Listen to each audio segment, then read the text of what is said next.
They say revenge is a dish best served cold. I prefer mine microwaved and served at a dinner party where everyone can watch the bastards choke on it. My name is Rick Morrison, and 3 months ago, I had what most people would call a perfect life. Beautiful wife, 2 great kids, a house in Meadowbrook Heights that screamed, "We've made it," and a marriage that looked solid from the outside. The key phrase there being "from the outside." Laura Morrison, my wife of 15 years, had always been the type who needed everything to look perfect. Perfect lawn, perfect dinner parties, perfect Christmas cards where we all wore matching sweaters and smiled like we'd been lobotomized. I used to joke that she'd schedule her periods if she could manage it.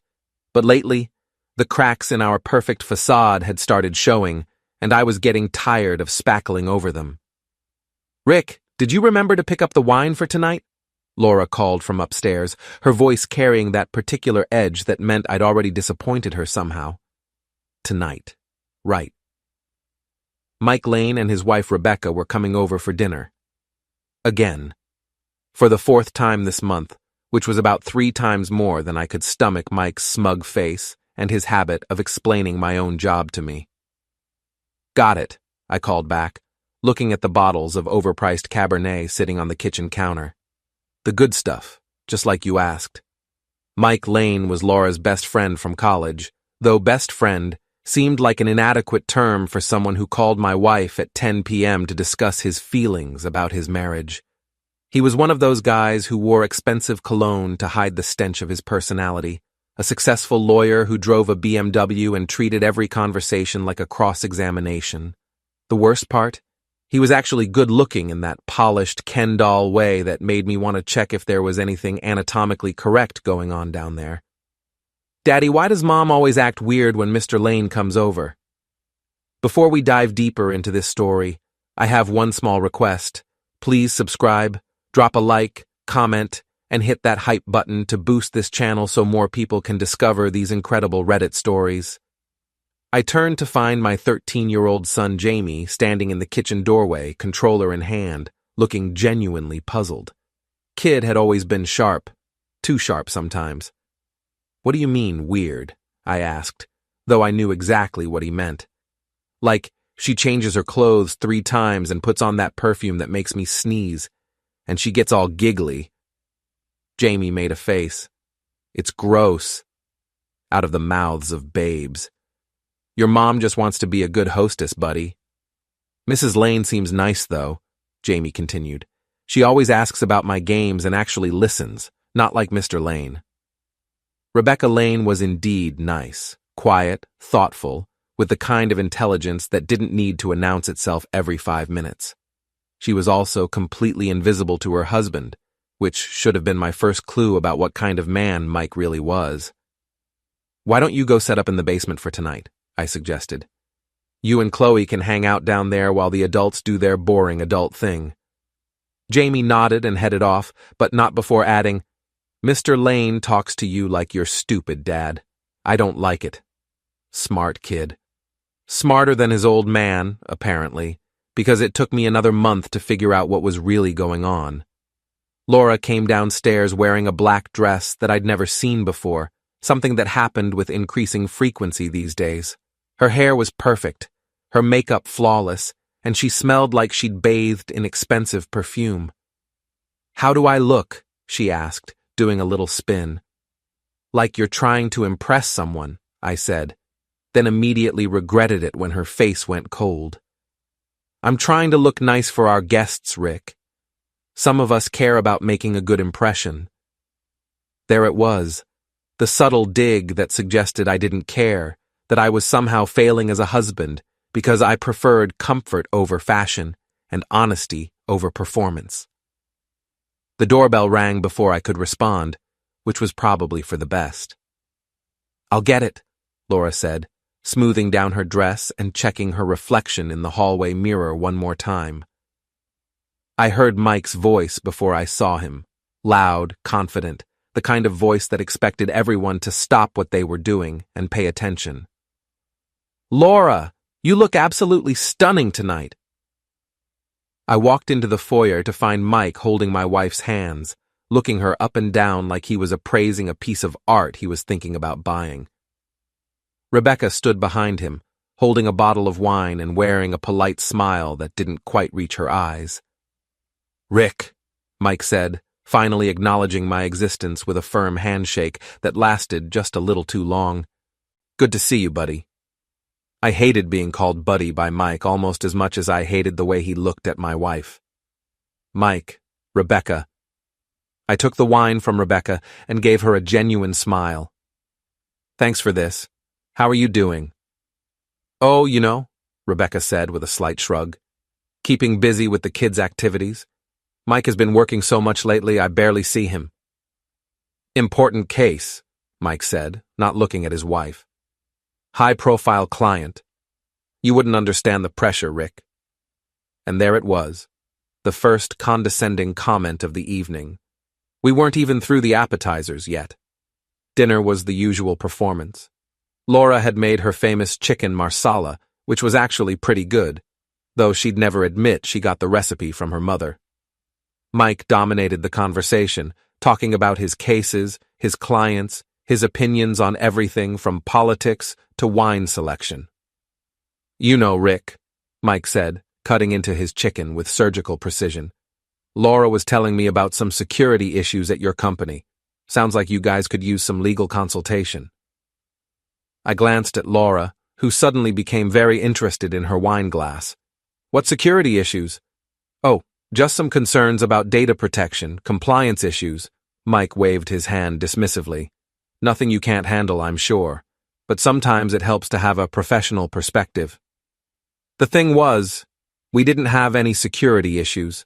My company's security was tight, I'd made sure of that. So either Laura was making things up to give Mike an excuse to talk to me about work, or she was sharing information she shouldn't have been sharing. "I think we're covered," I said carefully. "But thanks for the offer." Mike smiled, but it didn't look friendly. "Of course, just trying to help out a friend." The rest of dinner passed in a blur of small talk and wine. Rebecca asked about the kids, complimented the food, and made genuine conversation. Mike held court, told stories about his legal victories, and found subtle ways to make me feel like an idiot in my own home. But the real show started after dinner, when we moved to the living room. "Laura, this wine is exceptional," Mike said, settling onto the couch next to my wife, closer than necessary. "You have excellent taste." "Rick picked it out," Laura said, but she was smiling at Mike like he'd just complimented her on splitting the atom. "Did he now?"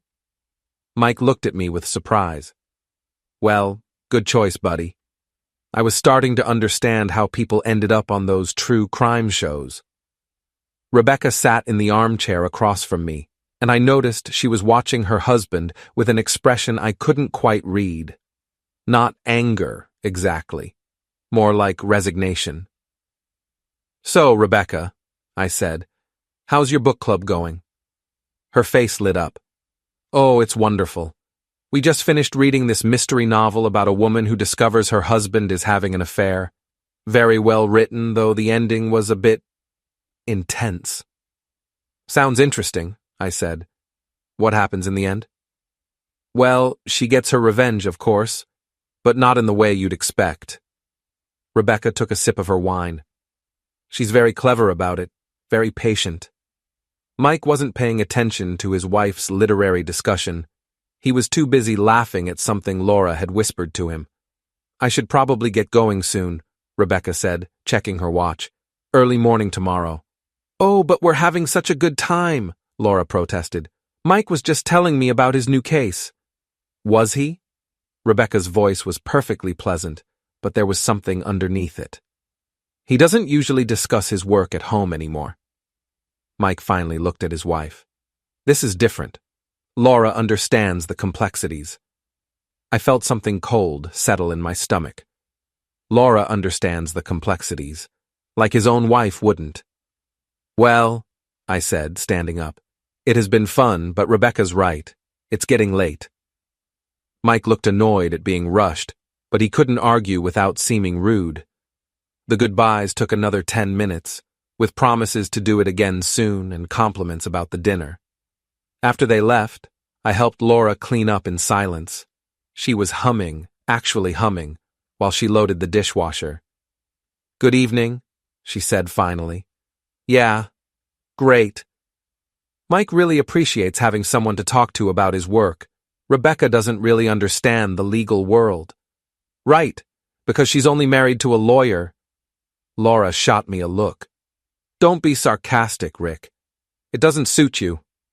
That night, lying in bed, I stared at the ceiling and tried to figure out why I felt like I'd just watched my wife audition for a role in someone else's life. I was about to find out I wasn't wrong. The first real clue came 3 weeks later, and it wasn't even something I was looking for.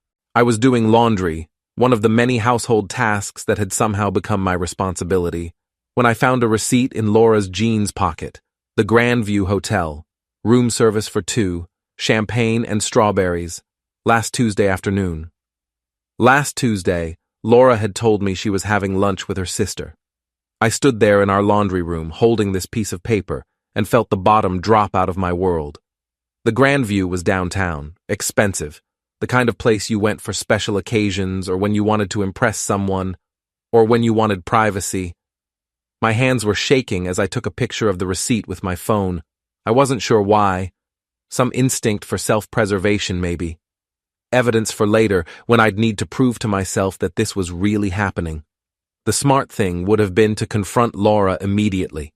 The smart thing would have been to ask for an explanation, give her a chance to tell me it was innocent, that there was some reasonable explanation for why my wife was ordering champagne and strawberries at a hotel on a Tuesday afternoon. Instead, I put the receipt back in her pocket and finished the laundry, because deep down I already knew what the explanation was. I just wasn't ready to hear it yet. Over the next few days, I started paying attention to things I'd been ignoring. Laura's phone, which she now kept face down and never left unattended. The new clothes that kept appearing in her closet. The way she'd started working late more often, always with vague explanations about client meetings and project deadlines.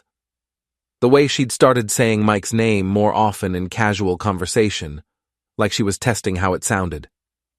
"Mike thinks we should refinance the house," she'd say over breakfast. "Mike recommended this new restaurant downtown. Mike says the market's going to turn around soon." Since when did Mike become our financial advisor, restaurant critic, and economic forecaster? I started keeping a list on my phone, not because I was planning anything specific, just because I needed to organize the chaos in my head. Dates, times, inconsistencies in her stories. The list grew longer every day. Then came the night that changed everything. Laura was in the shower, and her phone was charging on the nightstand. It buzzed with a text message, and the preview showed on the lock screen. "Can't wait to see you tomorrow, same place, same time? M. M for Mike." I stared at that message until the screen went dark, then stared at the black screen until I heard the shower turn off. My heart was pounding so hard I was sure Laura would hear it when she came out of the bathroom. She emerged in her robe, hair wrapped in a towel, looking relaxed and happy in a way she hadn't looked around me in months. "Good shower?" I asked, my voice sounding normal somehow. Very relaxing." She picked up her phone, saw the message, and smiled. Actually smiled. Then she deleted it. I watched my wife of 15 years delete a message from another man, and I realized I was looking at a stranger. "I'm going to have lunch with Sarah tomorrow," she said, not looking at me. "Might be late getting back." Sarah. Her sister's name was Sandra, and Laura knew I knew that. "Sounds good," I said. "Tell Sarah I said hi." Laura nodded, still not looking at me, and I knew she hadn't even registered the mistake. That night, I didn't sleep. I lay there next to my wife, listening to her breathe, and tried to figure out how long this had been going on. The hotel receipt was 3 weeks ago, but the way Mike had acted at dinner, the way Laura had responded to him, this wasn't new. I thought about Jamie's observation about his mother acting weird around Mike. How long had my 13-year-old son been watching his mother flirt with another man? How long had I been the only one who didn't see what was happening in my own house? The next morning, Laura left for her lunch with Sarah, wearing a new dress and enough perfume to choke a horse. She kissed me goodbye, actually kissed me, and told me she loved me. I waited until her car was out of the driveway, then called Neil. Neil Patterson had been my friend since college and was now a private investigator. He'd left the police force 5 years ago after getting tired of the politics and bureaucracy, and now he made a decent living catching cheating spouses and tracking down insurance fraud. "Rick, what's up, man?" "I need a favor," I said. "And I need you to not ask too many questions." There was a pause. "This about Laura?" Neil had always been perceptive. It's what made him a good cop and a better PI. "Yeah. Where is she supposed to be today?" "Lunch with her sister. But her sister's name is Sandra, not Sarah, and she's having lunch with Mike Lane instead." "The lawyer, your neighbor?" "Friend, not neighbor. And yeah, that Mike Lane." Another pause. "You want me to follow her?" "I want you to document whatever you find. Photos, times, locations, everything legal and admissible." "Rick, you sure about this? Once you know, you can't unknow." I looked around my kitchen, at the family photos on the refrigerator, at the coffee mug Laura had left in the sink with lipstick on the rim. "I already know, Neil. I just need proof." Neil met me that evening at O'Malley's, a bar downtown that was dark enough for private conversations and far enough from Meadowbrook Heights that we wouldn't run into anyone we knew. He slid a manila envelope across the table without saying anything. Inside were photographs. Laura and Mike entering the Grandview Hotel at 12:30 p.m. Laura and Mike leaving the Grandview Hotel at 3:15 p.m. Mike's hand on Laura's back as they walked through the lobby. Laura laughing at something Mike was saying. Laura kissing Mike goodbye in the parking garage. The last photo showed Mike's BMW pulling out of the garage and Laura's Honda following 30 seconds later. "How long?" I asked. "This was just today, but based on what I saw..." Neil shook his head. "They're comfortable together. This isn't new." I stared at the photos until they blurred. My wife, my friend, in living color. "There's something else," Neil said. "I ran Mike's plates, did some checking. He's been at that hotel at least once a week for the past 2 months. Always the same room." "Room 412? How did you..." "Never mind. Yeah, 412. The same room number that was on the receipt I'd found in Laura's pocket." "What do you want to do?" Neil asked. I thought about that question for a long time. What did I want to do? The old Rick would have gone home and confronted Laura, would have demanded an explanation, given her a chance to end it, tried to work things out for the sake of the kids. But the old Rick hadn't been sitting in a bar looking at photos of his wife kissing another man. "I want to think about it," I said finally. "Rick, whatever you're planning, I'm not planning anything, yet." That was a lie. I was already planning something. I just didn't know what yet. I went home that night and acted normal. Had dinner with the family, helped Chloe with her homework, watched TV with Jamie. Laura was in a great mood, talking about her wonderful lunch with Sarah and how they'd lost track of time shopping. "Did you buy anything?" I asked. "Oh, just some little things. Nothing important." More lies.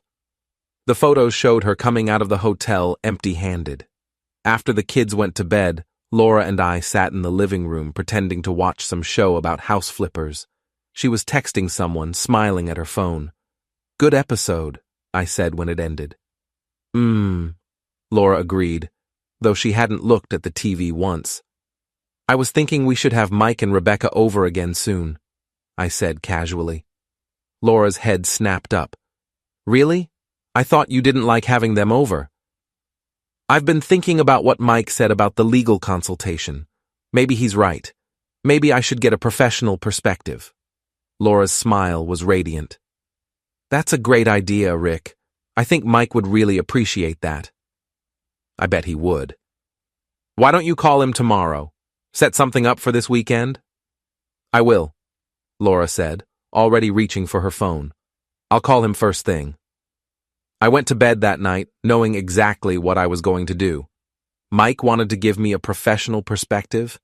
I was going to give him one right back. Laura called Mike the next morning before I'd even finished my coffee. I could hear her from the kitchen, her voice bright and excited, explaining that I'd changed my mind about the legal consultation. He really wants your professional opinion, she was saying. You know how stubborn Rick can be, but he's finally coming around. Stubborn Rick. That's what I'd become in the narrative of my own marriage. Saturday evening would be perfect, Laura continued. We could have dinner, and then you and Rick could talk business. She paused, listening to whatever Mike was saying, and her laugh was different than the one she used with me. Lighter, more genuine. I'm sure Rebecca won't mind, Laura said. She always seems to enjoy our dinners. Another pause. Oh, she's not feeling well? That's too bad. Well, maybe next time. I felt a cold smile spread across my face. Rebecca wasn't feeling well, or Mike didn't want his wife there while he played house with mine. No, just come by yourself then, Laura was saying. Rick really needs your advice, and we can't let Rebecca's headache get in the way of business. When she hung up, Laura was practically glowing. Good news, she announced. Mike can come Saturday evening. Rebecca's not feeling well, so it'll just be him. Shame about Rebecca, I said. I like her. Oh, she'll be fine. Probably just a headache or something. Laura busied herself cleaning the already clean kitchen, humming that same tune she'd hummed after their last dinner together. I spent the rest of the week preparing, not for dinner, for what was going to happen after dinner. First, I called Rebecca. Hi, Rebecca. It's Rick Morrison. How are you feeling? There was a pause. I'm feeling fine, Rick. Why do you ask? Laura mentioned you weren't feeling well, that you couldn't make it to dinner Saturday night. Another pause, longer this time. I wasn't aware we'd been invited to dinner Saturday night. Bingo. Oh, I said, injecting confusion into my voice. Maybe I misunderstood. Mike is coming over for a business consultation, and Laura mentioned that you weren't feeling well enough to join us. I see. Rebecca's voice was carefully neutral. Well, Mike didn't mention any business dinner to me. Probably just forgot, I said. You know how busy he's been lately. Yes, Rebecca said quietly. He has been very busy. Well, maybe next time, I said. Hope you feel better soon. Thank you, Rick. I'm sure I'll be fine. After I hung up, I sat in my office and thought about Rebecca Lane. Quiet, intelligent Rebecca, who read books about women getting revenge on cheating husbands, who watched her husband flirt with other women and said nothing, who was slowly disappearing in her own marriage. I wondered what she was thinking right now. Next, I called Neil. I need you to do something for me Saturday night, I said. What kind of something? The legal kind. I want everything documented, times, photos, audio if possible. Rick, what are you planning? I'm planning to apologize. Apologize for what? For being such a terrible friend. Saturday evening arrived with unseasonable warmth for October. Laura had spent the entire day preparing, cooking, cleaning, changing clothes 3 times. She'd settled on a red dress that I'd never seen before, something that showed more skin than she usually displayed for business dinners. You look nice, I said when she came downstairs. Thank you. She checked her reflection in the hallway mirror for the 100th time. I want to make a good impression. This could be important for your career. My career. Right. Mike arrived at 7 sharp, carrying a bottle of expensive wine and wearing a suit that probably cost more than most people's rent. Rick! He shook my hand with that same too firm grip. Looking forward to our chat tonight. Me too, I said. I've been thinking a lot about what you said, about needing a professional perspective.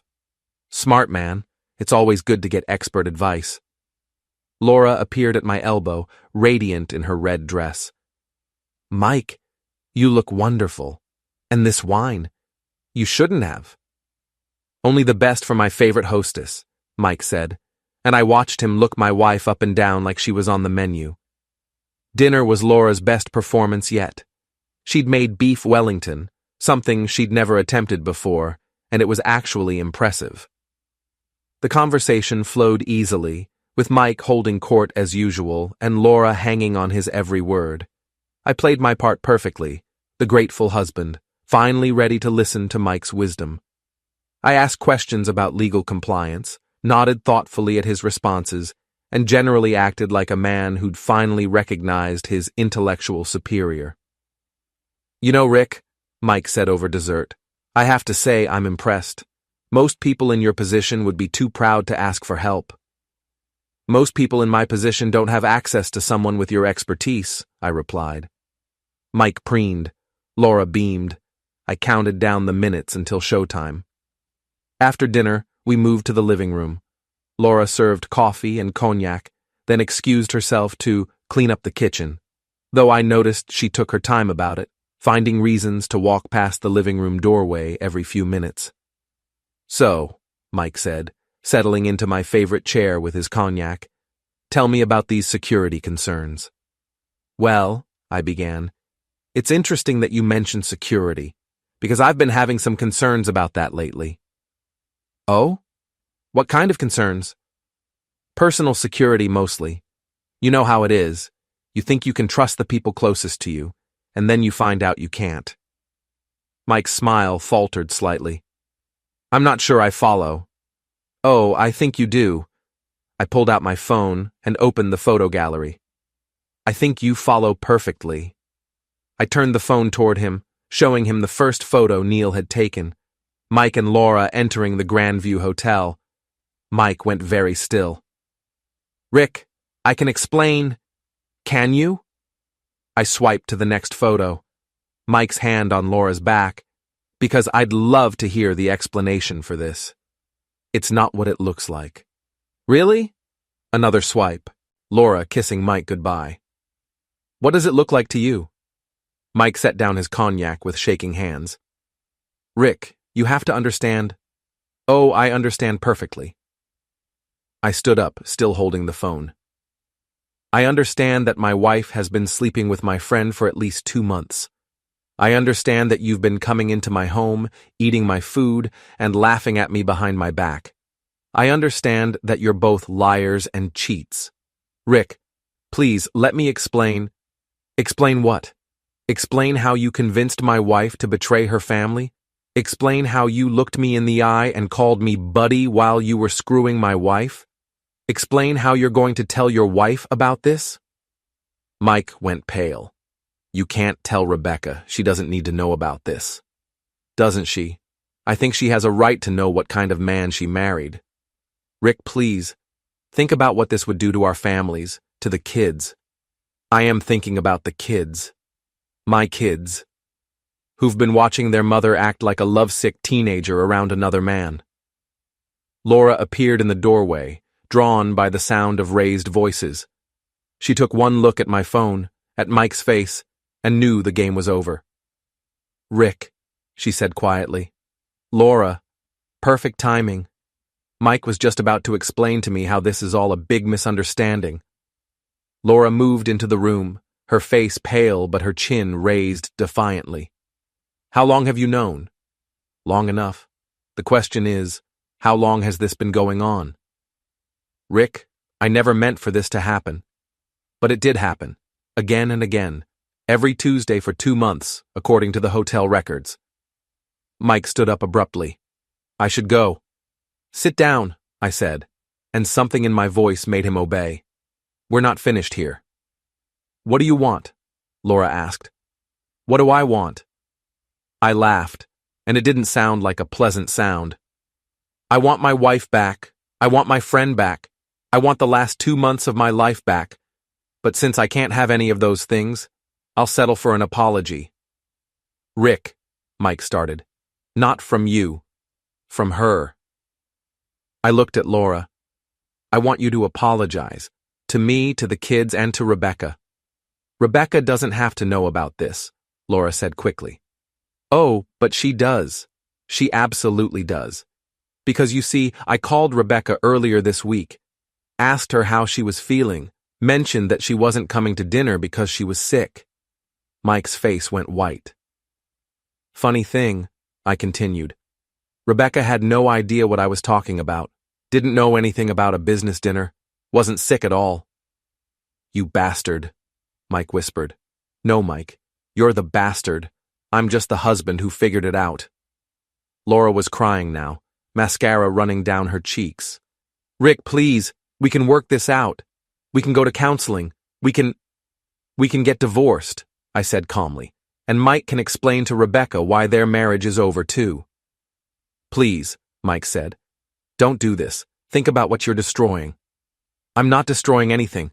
You already did that. I walked to the front door and opened it. I think it's time for you to leave, Mike. Go home to your wife. Tell her the truth. Or don't. She'll find out soon enough either way. Mike looked at Laura, then at me, then back at Laura. This isn't over, he said. Yes, I said. It is. After Mike left, Laura and I stood in our living room and looked at each other across the wreckage of our marriage. What happens now? She asked. Now you pack a bag and go stay with your sister. The real one, Sandra. And you think about whether you want to try to save this marriage or if you'd rather be with Mike. I choose you, she said quickly. I choose our family. Do you? Because you've had a lot of opportunities to choose us over the past 2 months, and you chose Mike every time. Laura was sobbing now, ugly crying that made her makeup run in black streaks down her face. I'm sorry. I'm so sorry. It was a mistake. It didn't mean anything. It meant everything, I said. It meant our marriage vows didn't matter to you. It meant our kids didn't matter to you. It meant I didn't matter to you. That's not true. Then why did you do it? Laura opened her mouth, then closed it. She had no answer, or at least no answer that would make any of this better. Pack a bag, I said again. We'll figure out the rest later. After Laura left, I poured myself a large whiskey and sat in my living room, surrounded by the evidence of our perfect life. Family photos, kids' artwork on the refrigerator, the remnants of the dinner Laura had cooked to impress her lover. My phone buzzed with a text from Neil. How did it go? I typed back, Phase 1 complete. Phase 1? I looked at the photos on my phone, thought about Mike's face when he realized I knew, thought about Rebecca sitting at home while her husband lied to her. This is just the beginning, I typed. And it was. Rebecca Lane called me the next morning at 8 a.m. Rick, I hope I'm not calling too early. Not at all, Rebecca, how are you? There was a long pause. Mike came home last night and told me about your conversation. Did he tell you everything? Another pause. He told me enough. I waited, letting her process whatever Mike had shared. I had a feeling his version of events had been heavily edited. Rick, I need to ask you something, and I need you to be honest with me. Of course. How long have you known? About a week, but I suspect it's been going on longer than that. 2 months, Rebecca said quietly. I found hotel receipts 2 months ago. I confronted Mike about it, and he said it was for client meetings. You knew? I suspected. But suspecting and knowing are different things. Her voice was steady, but I could hear the pain underneath. May I ask how you found out?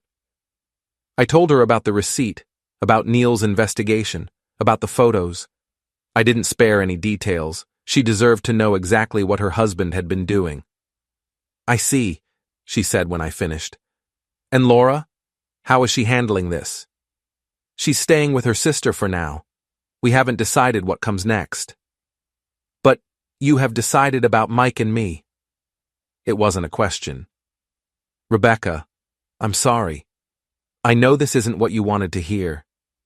Actually, it is exactly what I wanted to hear. I've been living in limbo for 2 months, wondering if I was crazy, if I was imagining things. At least now I know. There was something in her voice that I recognized, the same cold anger that had been building in me for the past week. What are you going to do? I asked. What are you going to do? I honestly don't know yet. Well, Rebecca said, when you figure it out, let me know. I might want to help. After Rebecca hung up, I made coffee and tried to figure out what I was feeling. Relief that the truth was finally out? Anger that it had taken this long to surface? Satisfaction that Mike and Laura were finally facing consequences? All of the above, probably. Jamie came downstairs around 9 looking confused. Dad, where's Mom? She's staying with Aunt Sandra for a few days. Why? I looked at my 13-year-old son and tried to figure out how much truth he could handle. Mom and I are having some problems right now. We need some time apart to figure things out. Jamie nodded slowly. Is it because of Mr. Lane? The question hit me like a punch to the gut. What makes you ask that? I'm not stupid, Dad. I see how Mom acts around him, and last night I heard you guys arguing about him. I sat down at the kitchen table and gestured for Jamie to join me. What did you hear? Not everything, but enough. Jamie looked older than his 13 years. Are you and Mom getting divorced? I don't know yet, buddy. Maybe. Good, Jamie said, and the vehemence in his voice surprised me. Jamie. Dad, she's been lying to you, to all of us, and she's been mean to you, like, all the time. You're happier when she's not here. Out of the mouths of babes, again. It's complicated. No, it's not. She chose Mr. Lane over us. That's not complicated, that's just shitty. I should have corrected his language, but he wasn't wrong. Chloe appeared in the doorway, still in her pajamas. Where's Mommy? Aunt Sandra's house, Jamie said before I could answer. She and Dad are getting divorced because Mom's been cheating with Mr. Lane. Jamie!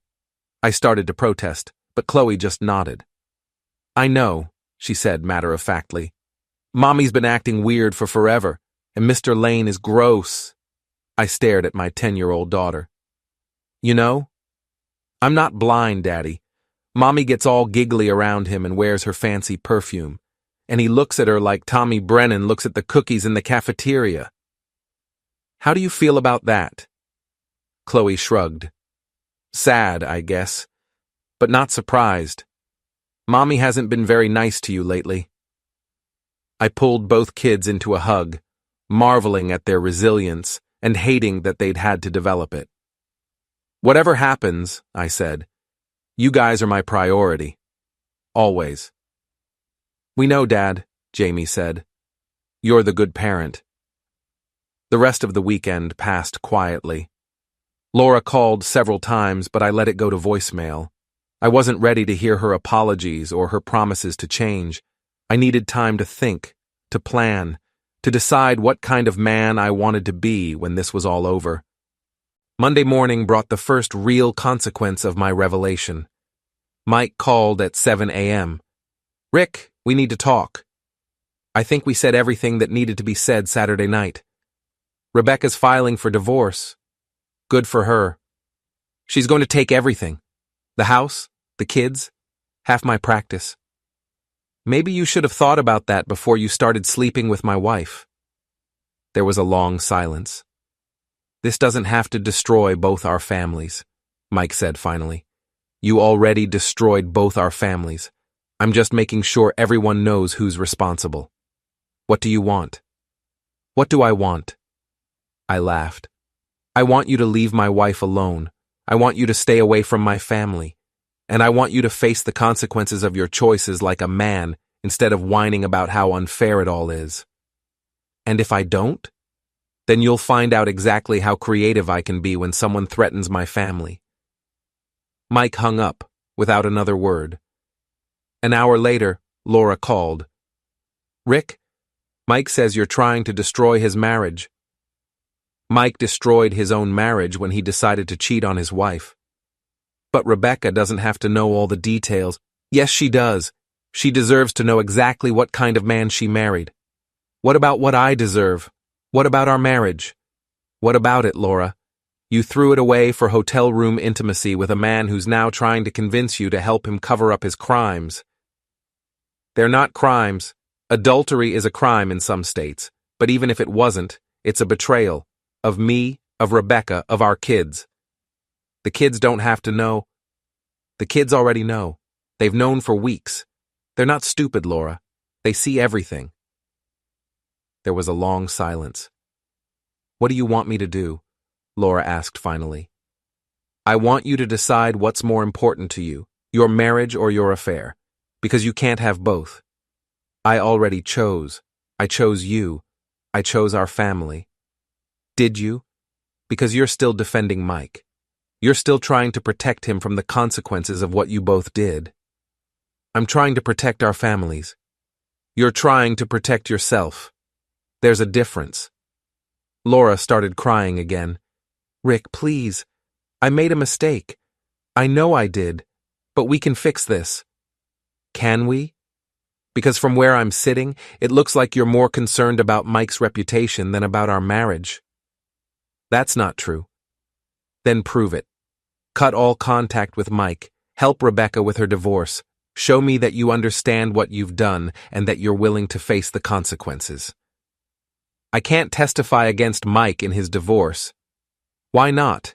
He didn't have any problem testifying against our marriage when he was screwing you in hotel rooms. Another long silence.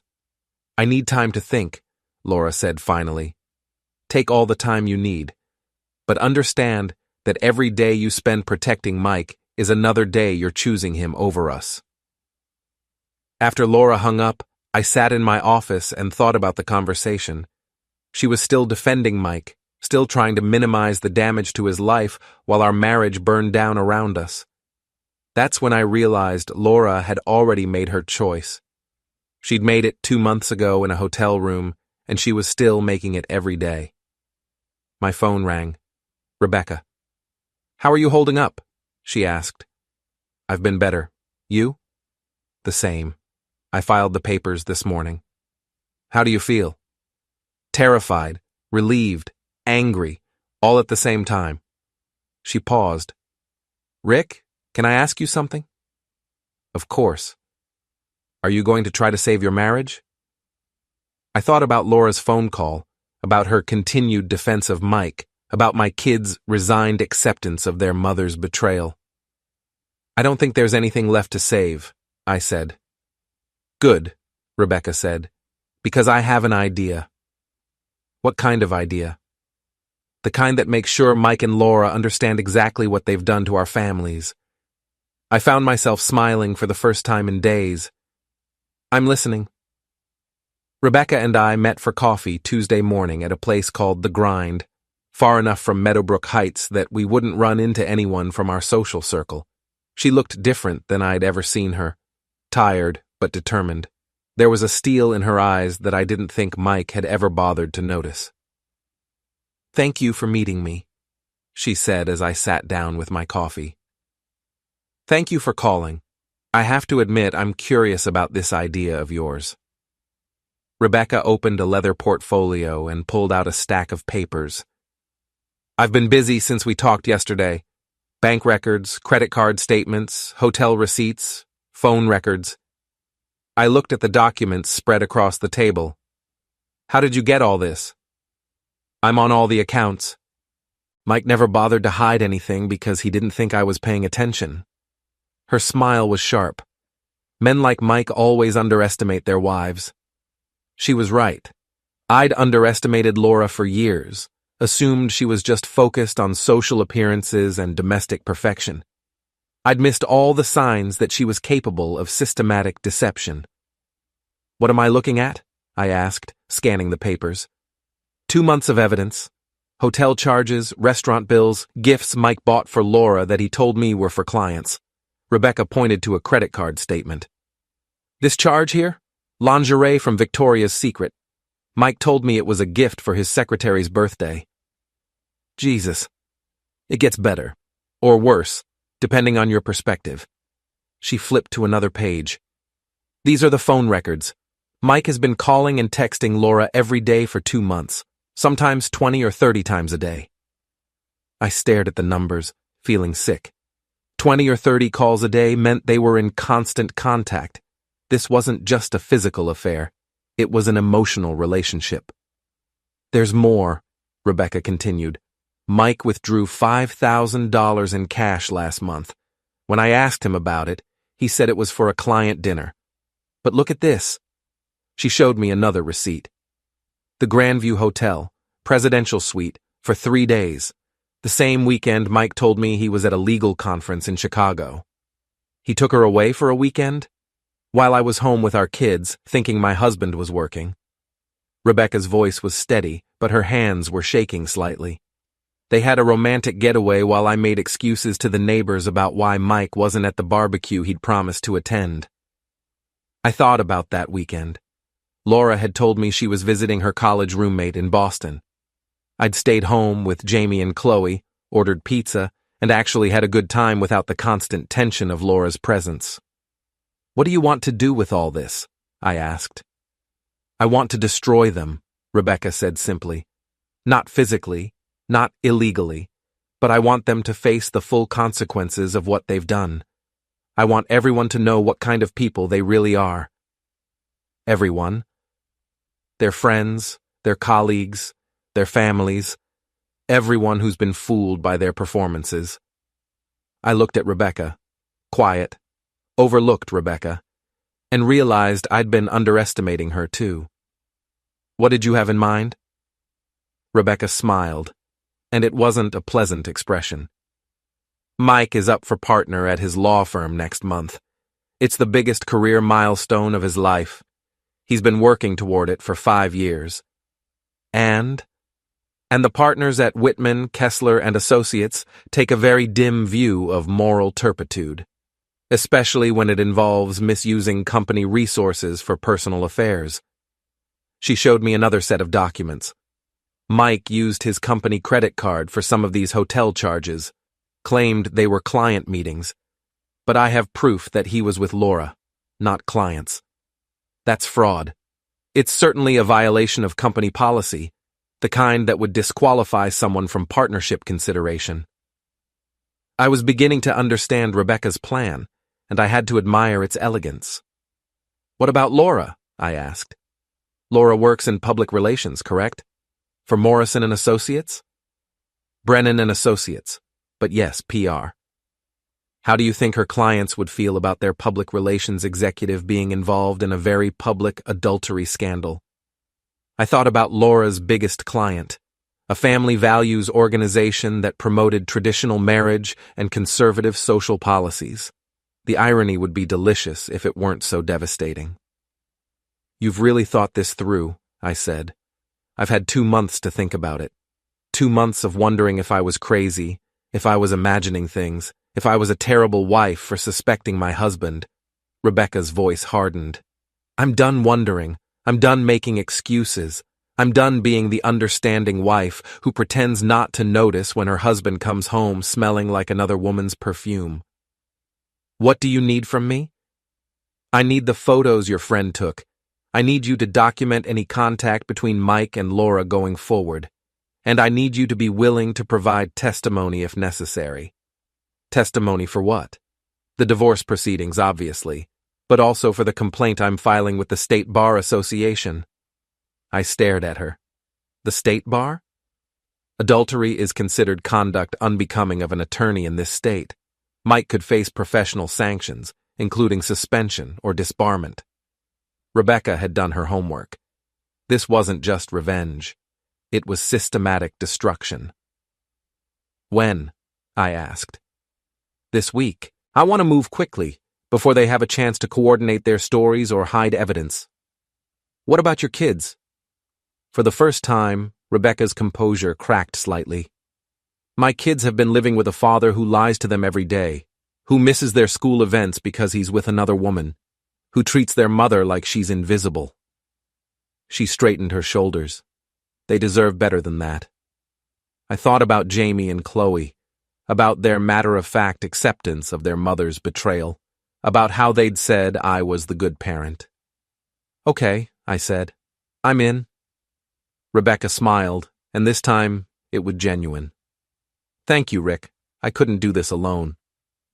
You're not alone anymore. We spent the next hour planning. Rebecca would file the complaint with Mike's law firm and the state bar on Thursday. I would contact Laura's employer with documentation of her affair. We would coordinate the timing to ensure maximum impact and minimum opportunity for damage control. One more thing, Rebecca said as we prepared to leave. I think we should tell our children the truth, age appropriately, but honestly. They already know most of it. Good. They shouldn't have to carry the burden of their parents' lies anymore. As I drove home, I thought about the conversation. Rebecca was right. Our children had been carrying the burden of our spouse's deception for months. They'd been watching their parents' marriages disintegrate while pretending everything was normal. That ended now. Laura called that afternoon. Rick, I've been thinking about what you said yesterday. And? You're right. I need to choose, and I choose our family. What does that mean specifically? It means I'm cutting off all contact with Mike. It means I'll do whatever you need me to do to save our marriage. Including testifying in Rebecca's divorce? There was a long pause. If that's what it takes, yes. Including full disclosure to our families and friends about what happened? Another pause. Rick, do we really need to air our dirty laundry in public? Laura, the laundry is already dirty. The question is whether we're going to be honest about how it got that way. But think about the kids. The kids already know. They've known for weeks. They're not stupid, and they're tired of pretending. What do you mean they know? I told her about my conversations with Jamie and Chloe, about their resigned acceptance of her betrayal, about their relief that the truth was finally out. Oh, God, Laura whispered. They must hate me. They don't hate you, but they're disappointed in you, and they're worried about what this means for our family. What does it mean? That depends on you. Are you really willing to choose our family over Mike, or are you just saying what you think I want to hear? I mean it, Rick. I'll do whatever it takes. Then you should know that Rebecca is filing for divorce, and she's filing complaints against Mike with his law firm and the state bar. What? Rick, you can't let her do that. Mike's career is not my responsibility. My family is. But if Mike loses his job, how will he support his children? The same way he should have been supporting them all along, by being a decent father and husband instead of a cheating asshole. Rick, please. You have to stop this. And there it was. Despite all her promises, despite her claims about choosing our family, Laura was still more concerned about protecting Mike than about repairing our marriage. No, I said. I don't have to stop anything. Mike made his choices. Rebecca is making hers, and you're making yours. What do you mean? I mean you just chose Mike again. Even after everything that's happened, even after promising to put our family first, your first instinct is to protect him. I'm not. Yes, you are. You're more worried about Mike's career than about our children's emotional well-being. You're more concerned about his reputation than about the damage you've done to our marriage. Laura was crying again. I don't know what you want from me. I want you to stop lying. To me, to yourself, to our kids. I want you to face the truth about what you've done and accept the consequences. And if I do that, if I stop defending Mike and focus on our family, can we save our marriage? I looked around my house, our house, at the family photos and the kids' artwork and the remnants of 15 years together. I don't know, I said honestly. But continuing to lie and defend Mike will definitely end it. After Laura hung up, I sat in my office and thought about the conversation. She was still trying to have it both ways. Save her marriage while protecting her lover. It wasn't going to work. My phone buzzed with a text from Rebecca. Mike just called. He wants to meet with me tomorrow to discuss our options. Should I record the conversation? I typed back, absolutely. And Rebecca, thank you. For what? For showing me what it looks like when someone actually fights for their family. The response came quickly. We're going to win this, Rick. I believed her. For the first time since this whole nightmare began, I actually believed we were going to win. Thursday morning arrived with the kind of crisp autumn air that usually made me optimistic about new beginnings. Today felt different, like the end of something rather than a beginning, but maybe that was exactly what I needed. Rebecca texted me at 8 a.m. "It's done. Filed everything this morning. Mike doesn't know yet." I replied, "Laura's employer next?" "Already handled. Sent the documentation an hour ago." I had to admire Rebecca's efficiency. While I'd been agonizing over decisions, she'd been taking action. My phone rang. Neil. "Rick, you need to see this." "See what?" "Check your email, and maybe sit down first." I opened my laptop and found an email from Neil with a dozen photo attachments. The first few were familiar. Mike and Laura at the Grandview Hotel. But the rest were new. Mike and Laura at an upscale restaurant, holding hands across the table. Mike and Laura shopping together. Laura trying on jewelry while Mike watched approvingly. Mike and Laura at a real estate office, looking at brochures, real estate brochures. "Neil, when were these taken?" "Yesterday. I've been following them since Monday, just to see what they'd do now that everything's out in the open." "They're looking at apartments?" "Looks like it." "And Rick? That jewelry store?" Mike bought her something. Big purchase, based on how long they were in there. I stared at the photos, feeling the last of my illusions crumble. While Laura had been calling me, promising to choose our family, she'd been shopping for apartments and jewelry with Mike. "There's more," Neil said. "I followed Mike home last night. He packed 2 suitcases and loaded them in his car." "He left Rebecca?" "Looks like it. And based on the real estate photos, I'd say he and Laura are planning to move in together." I closed the laptop and tried to process what I'd just learned. Laura hadn't been trying to save our marriage. She'd been buying time to plan her escape with Mike. The phone rang again.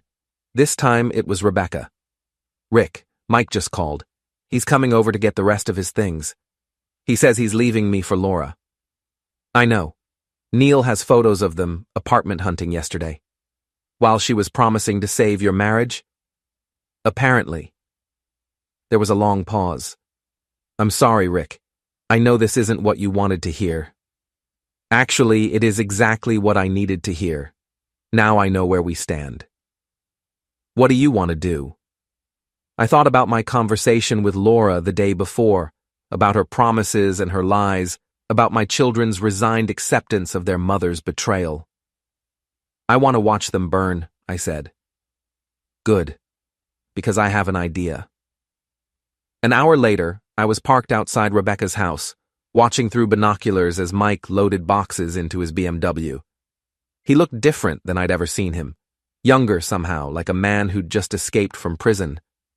Rebecca was recording everything from her living room window, documenting Mike's abandonment of his family for the divorce proceedings.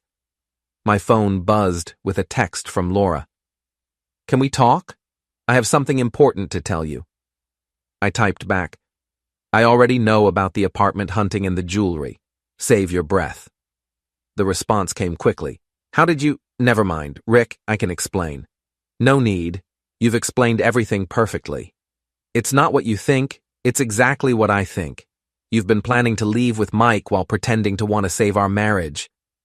I was confused. I didn't know what I wanted. You knew exactly what you wanted. You just didn't want to face the consequences of choosing it.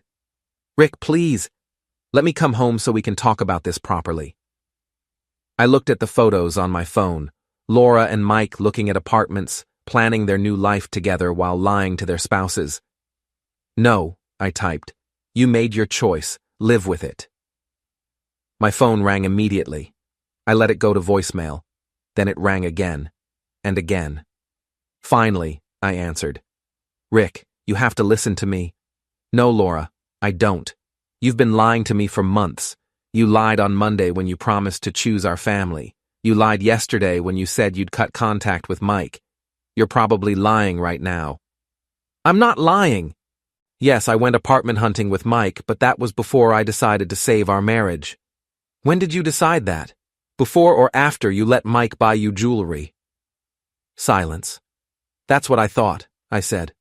Rick, I love you. I love our family. I made a mistake, but I want to fix it. You love the idea of not facing consequences for your actions. You love the idea of having a backup plan in case your affair doesn't work out. But you don't love me, and you don't love our family. That's not true. Then why are you still with Mike? Why are you planning to move in with him? Why did you let him buy you jewelry while you were promising to save our marriage? I was scared. I didn't know what would happen if I ended things with Mike. So you decided to keep both options open, me and Mike, the safe choice and the exciting choice. It's not like that. It's exactly like that. And now you're upset because you got caught. Laura was crying again, but I felt nothing. No sympathy, no desire to comfort her, no urge to fix this. What happens now? She asked. Now you get what you wanted. You get Mike. And I get a divorce. Rick, please! Laura, stop. Just stop. You've made your choice. Over and over again, you've chosen Mike. The only difference is now you have to live with the consequences. I hung up and turned off my phone. 20 minutes later, Mike emerged from Rebecca's house carrying the last box. He loaded it into his car, then stood in the driveway for a moment, looking at the house he'd shared with his family for 10 years. Rebecca appeared in the doorway. Even from across the street, I could see her standing straight and tall, watching her husband leave. Mike said something to her. She shook her head and closed the door. Mike stood there for another minute, then got in his car and drove away. My phone buzzed with a text from Rebecca. It's done, he's gone. I walked across the street and knocked on her door. How are you holding up? I asked when she answered. Better than I expected. She looked tired but determined. He tried to blame me, said I was cold and unresponsive, that he felt neglected. What did you tell him? I told him that neglecting your spouse doesn't justify betraying them, and I told him that he'd find out soon enough what real consequences look like. The complaints? Should hit his office this afternoon. The state bar will take longer, but the firm will act quickly.